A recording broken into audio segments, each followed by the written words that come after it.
Hello and welcome to Firstpost Africa, where we get you the top stories from the continent and from across the world. I'm Alison Lagrange, coming to you live from Durban, South Africa. First, let's take a look at the headlines. Palestinian militant group Hamas lashes out and calls US President Donald Trump's proposal racist. This after Trump proposed that the United States will take over the Gaza Strip and resettle Palestinians in other countries. Baltic states, Lithuania, Latvia and Estonia will disconnect from the Russian power grid this Saturday, a politically charged move that severs their Soviet-era energy ties with Moscow. And Mauritius says it has reached a newly renegotiated deal with Britain that grants it control over the strategic Chagos Islands, but is awaiting a final approval from US President Donald Trump. The Taliban suspend the operation of Afghanistan's only women's radio station after raiding its premises, deepening the exclusion of women from public life and society since the group took power in 2021. And OpenAI CEO Sam Altman meets Indian IT Minister in New Delhi. Altman stresses on India's pivotal role in the global AI landscape during his visit, and stated that India will be one of the leaders in the AI revolution.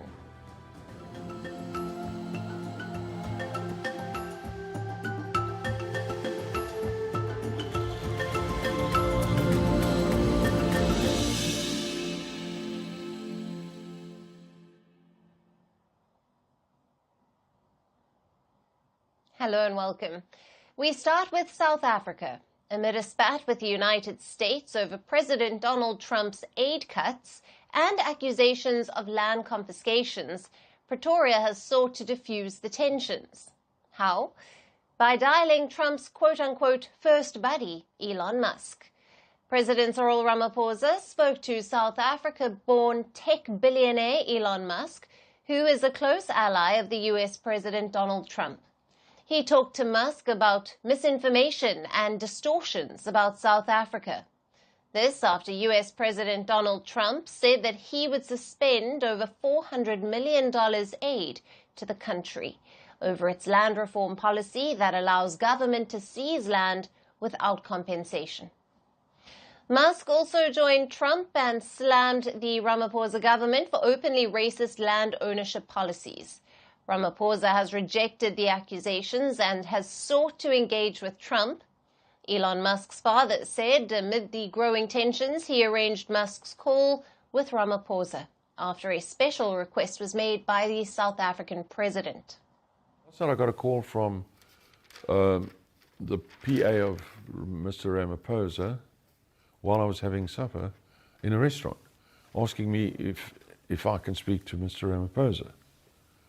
So, without divulging things, I was asked if I can arrange a quick talk between Ramaphosa and Elon last night. So I said, all right, so I did. And then they spoke a few minutes later, and it's on my phone. Ramaphosa told Elon Musk that South Africa respects the rule of law, justice, fairness and equality, as Trump has accused his government of treating certain classes very badly and conducting human rights violations. Trump later also said that Pretoria is doing much worse without elaborating. Last month, Ramaphosa signed into law a bill that allows land seizures without compensation in certain circumstances. Land ownership has long been a contentious issue in South Africa, with most private farmland owners by white people, even 30 years after the end of the racist system of apartheid. Ramaphosa has clarified that the law will not allow any forceful expropriation, but criticism continues. The new land seizure law is also opposed by members of Ramaphosa's coalition government, including the second largest party, the Democratic Alliance, who is a big advocate of white rights. Elon Musk, who left South Africa when he was 17, has also reportedly condemned the reforms.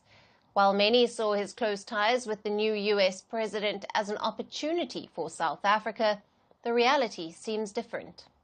Some analysts suggest Musk is upset because his Starlink internet service has not yet secured a license to operate in South Africa, even though Starlink services have expanded across Africa. It has faced regulatory hurdles in the CEO's native country. Elon Musk is still eyeing to finalize a deal, but his political interventions might further complicate the situation. Are the Trump years going to create troubles for South Africa? Now, for more on this, we have with us Patrick Bond, a political economist who is joining us live from Cape Town, South Africa. Thank you for being with us. Great to be with you, Alison, and your viewers. Now, President Ramaphosa reportedly spoke to Elon Musk about addressing misinformation and distortions about South Africa. What specific narratives or false claims was he referring to that are currently shaping the international perceptions of the country? And how influential is Musk in countering or amplifying them? Well, he is an amplifier, isn't he? The control of X.com, formerly Twitter, is the single biggest platform for someone of his political ilk to let's say, make mischief. And I think he's very much done that by implying that Cyril Ramaphosa is racist against whites. And this isn't the first time. Alison, you'll recall in 2018 and 19, there were controversies when one of the white lobby groups, AfriForum is its name, had told Ramaphosa's people that there was a white farmers' genocide, using a terrible word to describe what were basically some thousands of farm murders, but also break-ins, sometimes due to socioeconomic distress. Terrible situation, of course, if you're a white farmer, but nothing like a systematic genocide. And so that's the most important misinformation that back in the first term led to a confrontation. And I think now it's not only this question of whether the expropriation bill, which is really the kind of bill that many countries have, and they aren't really particularly active in enforcing. For South Africa, for example, we've had 30 years and less than 10% of the land has been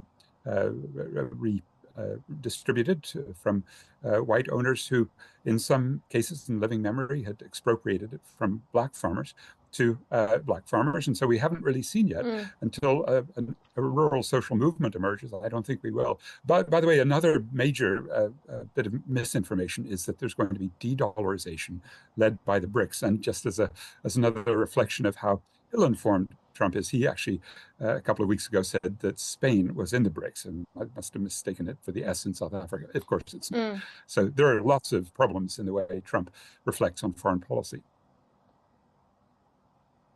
Right. And Trump's statement on suspending aid over the land reform has reignited global concerns. How significant is the U.S. aid to South Africa? And could this move affect diplomatic or especially economic relations between the two countries? Yes, the diplomatic relations are absolutely fraught. And the president's main spokesperson, Vincent Magwenya, today was trying to put some of the tensions at ease. And he again invited Donald Trump for a game of golf. I mean, I think that everyone knows Trump cheats at golf, so I'm not sure what that'll accomplish. But the most crucial part of the U.S. aid has been PEPFAR, the Presidential Executive Program for AIDS, and that's to get medicines. And those medicines were initially for U.S. Big Pharma Corps branded, but then the activists said, no, we need to have proper generic medicines made in South Africa. And so they did that, and they were about 5.6 million people, the largest single AIDS program. And by cutting 17% of the program, the roughly $400 million US, that's going to be devastating. And in about 2 weeks, we'll learn whether there is money in other accounts to cover that, because, well, there's a pause on it, but it looks like particularly NGOs that do prevention as well as treatment are going to be badly hurt. Right, and Musk has been vocal about South Africa's challenges, but his statements have sometimes sparked controversy. Do you think that his conversation with Ramaphosa signals a potential shift in his stance, and could his influence help to reshape the global narratives around South Africa? You know, I'd be pessimistic. It's actually not only Trump and Musk that have a tight relationship, although you never know how long that will last. J.D. Vance, the vice president, has a very tight relationship with Peter Thiel, his funder, who was also raised in white, male Johannesburg in the 1980s, a time of, little white boys being trained to run the apartheid system or run corrupt, economic systems. And I think there's a huge damage done. And the credibility that Musk has here is still very much in question, partly because he has been doing the amplification of Trump's accusations that Ramaphosa somehow got some nefarious agenda, where Ramaphosa himself is a big landowner, and he's had no real inclination to redistribute very much aside from some rhetorical and maybe legal gestures, but they haven't really amounted to anything in practice. And I think the dilemma, as you said, Elon Musk wants pressure against Ramaphosa because he wants Starlink, and the major provision in South African law that there must be black empowerment, that is some ownership. Elon Musk doesn't want any of that. He's made that clear. And I think this is a pressure point, like we've seen Trump as a bully make these arguments and then back down. Mexico and Canada, maybe with the Panama Canal, hopefully with Greenland, he does back down. And I think the question is, should Cyril Ramaphosa really stand up and make clear this is a social justice matter, and the U.S. has no business intervening, or will he just want to go play golf and make for diplomatic niceties and let Trump roll over him? I hope it's not that latter. Right. Patrick, it's always great to have you on the show. Thank you very much for your valued insights. Thank you.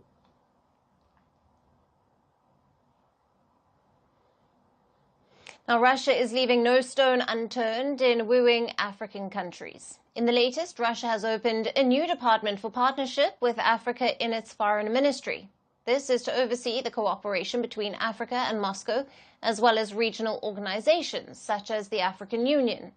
In a ceremony which was attended by heads of African diplomatic missions in Moscow, Russia's Foreign Minister Sergei Lavrov noted that Africa was their natural ally and that it had returned with its presence in the continent. Lavrov said the decision to establish the new department primarily reflected the importance that the Russian leadership attached to developing the African dimension of Moscow's foreign policy. He further said that Africa was Russia's natural ally in working together to ensure that the principles of justice and equality are respected in the world. Additionally, citing history of Russia's relations with Africa, Lavrov added that Moscow has learned from its past strategic mistakes, and the current leadership is ensuring that those mistakes are not repeated. Now, the opening of the new department comes as Africa becomes a focal point for Putin, amid a broader focus on the global south, especially after the international isolation that has been caused by its aggression on Ukraine. Africa serves as a critical source of mineral resources as well as raw materials for Russia. It is also a key market for Russian exports. Trade between Moscow and Africa surged to a record $24.5 billion in 2024. Moreover, by leveraging anti-colonial rhetoric, Moscow has positioned itself as an ally to Africa. It has emerged as the security partner of choice for a growing number of African governments, especially those in the Sahel and West African regions. This has displaced the traditional allies like France and the United States, who have been forced to withdraw their troops. In turn, Russian mercenaries, part of the Africa Corps, have filled the void left in the West in these countries. Now, they have been fighting side by side with the militaries to combat terrorism and growing jihadist insurgencies. Russia has also provided several weapons, including fighter jets, tanks, radar systems, missiles, as well as military advisors, to maintain its influence in African countries. Moreover, Africa also has a substantially large voting bloc within the United Nations. Russia has been looking to partner with the countries in the continent to challenge the Western dominance and to promote a multipolar world order. Additionally, Putin has also decided to open new embassies in Africa this year. This is to boost Moscow's diplomatic presence in the continent, where it reportedly operates only 43 diplomatic and consular missions. Meanwhile, Russia has also promised to build new nuclear plants in several countries in Africa, while it has also supported the continent in its ambition to reach space. But can Moscow really fulfill all of its promises made to Africa over the years.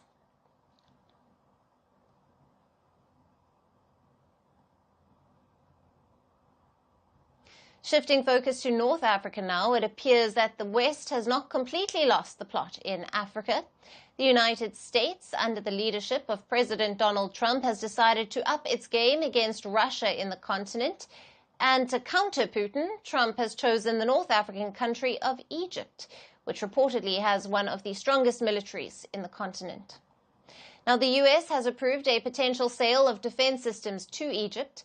In two separate statements, the U.S. State Department said that it was approving the sale of equipment manufactured by defense companies Lockheed Martin and Northrop Grumman, $929 million to the North African country. It further said that the total cost of the transaction was estimated to be $929 million. Now, the U.S. has agreed to sell Lockheed Martin's fast missile craft modernization system for the Egyptian Navy at the cost of $625 million.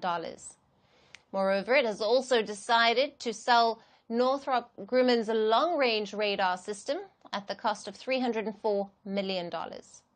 Explaining the rationale behind the sale, the U.S. said it was necessary to improve Egypt's defense capabilities to meet the current and future threats. It also noted that the proposed sale would support U.S. foreign policy and national security objectives in the region, and added that the sale would in no way alter the basic military balance in the region. Now, the State Department also said that the proposed deal would have no adverse impact on the U.S. defense readiness in the region. Now, the proposed sale comes just weeks after the previous U.S. administration, under the leadership of President Joe Biden, agreed to a potential sale of more than $5 billion in arms to Cairo in December. The U.S. State Department had then agreed to sell several tanks, surface-to-air missiles, and precision-guided munitions to Cairo.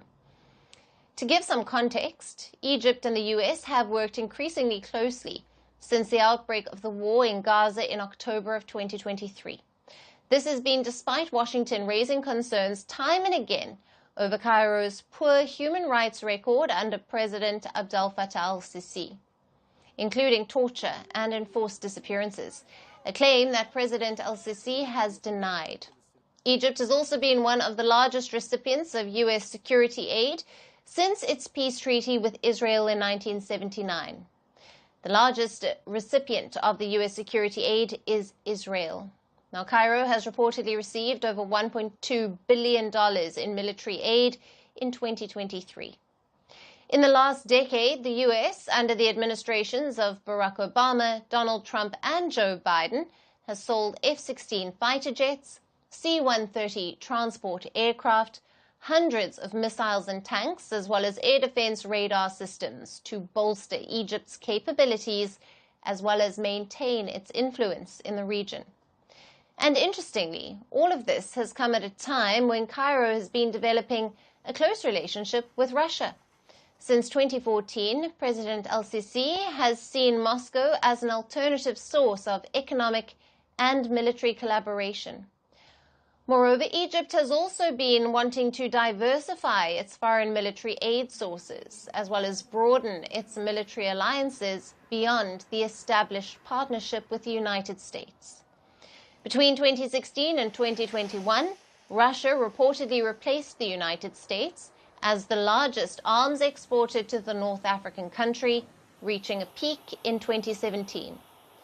Putin has supplied Cairo with several missiles, combat aircraft, and helicopters, and is also building a nuclear power plant in Egypt. Russia also supported Egypt's entry into the BRICS grouping, allowing Cairo to become a permanent BRICS member in January last year.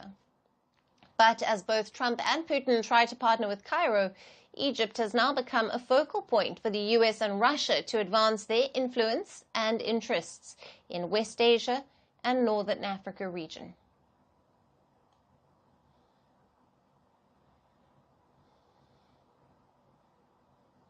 And for our last story, we shift our focus to Eritrea, a small nation in the Horn of Africa.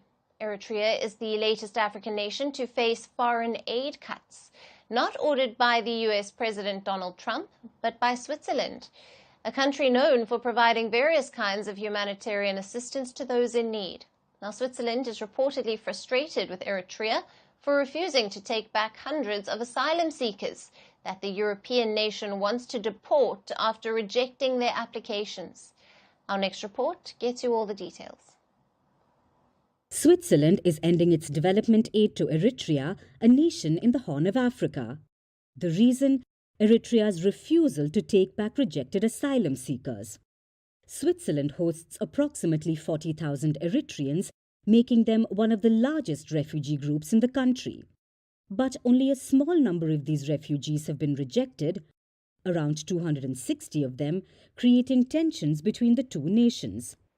The issue of Eritrean migrants has fueled public anger and political backlash. Swiss media has portrayed Eritrean migrants negatively, citing poor integration and language barriers, and now the country is cutting its crucial funding to the nation. Switzerland has spent more than $7 million since 2016 to finance trade training establishments in Eritrea. Hundreds of people annually have been trained as carpenters, metalworkers, and electricians. The aid was designed to motivate the African country to cooperate better on migration and to take back the rejected asylum seekers. But now an external review commissioned by the Swiss state has shown these goals have not been met. Eritrea continued to only accommodate citizens who returned voluntarily, not those who were forcefully deported. The decision to terminate the development aid program to Eritrea also follows a broader policy shift in Swiss aid. The European nation also recently slashed funding to Zambia, Bangladesh, and Albania.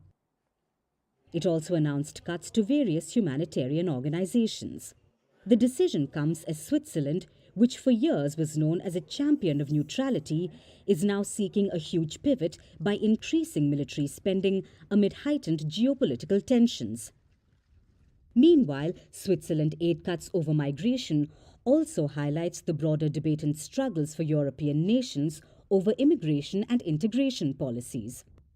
The European Union's policies to tackle illegal immigration have come into the limelight. Reports have revealed how the EU's funding to North African nations to curb immigration is being used for horrible crimes like human trafficking and sex slave trade. Countries like Italy are under scrutiny for freeing a war criminal who's accused of carrying out these horrific crimes. Critics have also slammed the European nations' proposals to deport migrants to third nations. But immigration challenges persist. Will Europe be able to find the right solution to tackle the crisis? And that's it on the show for today. We will see you again tomorrow at the same time. Thank you for watching and goodbye.